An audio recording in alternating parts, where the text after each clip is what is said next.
Hello everyone, অনেক দিন পর তোমাদের সামনে একটা মিনি ভ্লগ নিয়ে চলে এলাম।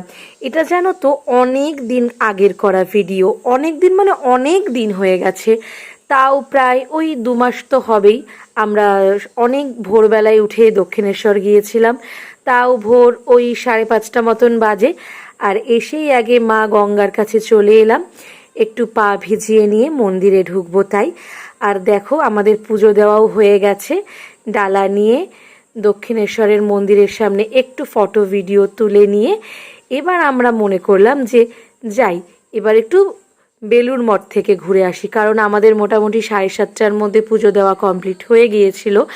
আর দুজনে একসাথে কোনো দিনই না লঞ্চে করে বেলুড় মঠ যাইনি, স্কুটিতে করে একবার গিয়েছিলাম, কিন্তু ইচ্ছে হলো লঞ্চে করে যাই। আর লঞ্চের থেকে দক্ষিণেশ্বরকে দেখা যাচ্ছিল, তাই দক্ষিণেশ্বরের একটা ছোট্ট ক্লিপিং নিয়ে চলে এলাম বেলুড় মঠে।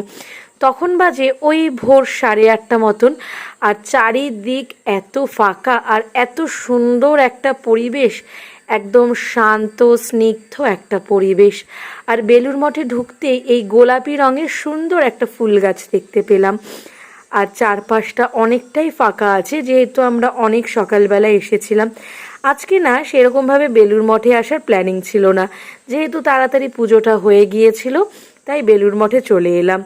আর চারিদিকে কোনো লোকজন নেই, আমরা মন্দিরের ভেতরেও ঢুকেছিলাম, বেলুড় মঠের মন্দিরের ভেতরে, কিন্তু সেখানে তো তোমরা জানোই ফোন অ্যালাউ ছিল না বলে ভেতরের কিছু ক্লিপিং নিতে পারিনি, তাই বাইরেটাই ভালো করে আমরা ঘুরে নিলাম। বেলুড় মঠ থেকে মা গঙ্গাকে একবার দর্শনও করে নিলাম, তোমাদের সাথেও শেয়ার করলাম। আর ঘুরতে ঘুরতে আমরা না একটা আম গাছের তলা দিয়ে যাচ্ছিলাম। ওই যে বলে না, ভগবান যদি চায় তোমাকে একটা প্রসাদ দেবে, তো সেই প্রসাদটা তোমরা পাবেই। তো সে তেমনই আমার সাথেও হয়েছিল।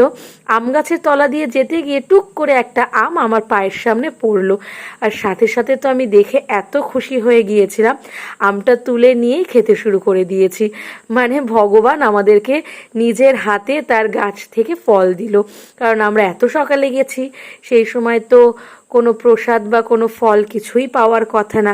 তোমরা তো জানোই 8টার সময় তো তখনও পুজো কমপ্লিট হয় না, বেলুড় মঠে ভোগ দিতে দিতে তাও সেই 11টা 11:30 বেজেই যায়। তো যাই হোক, চারপাশটা ঘুরে প্রণাম করে আবার গঙ্গাকে দর্শন করে লঞ্চে করে আমরা চলে এলাম আবার দক্ষিণেশ্বরের দিকে। সেদিন যেহেতু আমরা স্কুটিতে গিয়েছিলাম, তাই দক্ষিণেশ্বরের গ্যারেজে স্কুটিটা রাখা ছিল। লঞ্চে করে এসে স্কুটিটাকে নিয়ে আমরা আবার বাড়ির উদ্দেশ্যে রওনা দিলাম। তো এই ব্লগটা এই পর্যন্তই ছিল, দেখা হবে পরবর্তী ভিডিওর সঙ্গে। ততক্ষণের জন্য লাইক করে দিও, টাটা।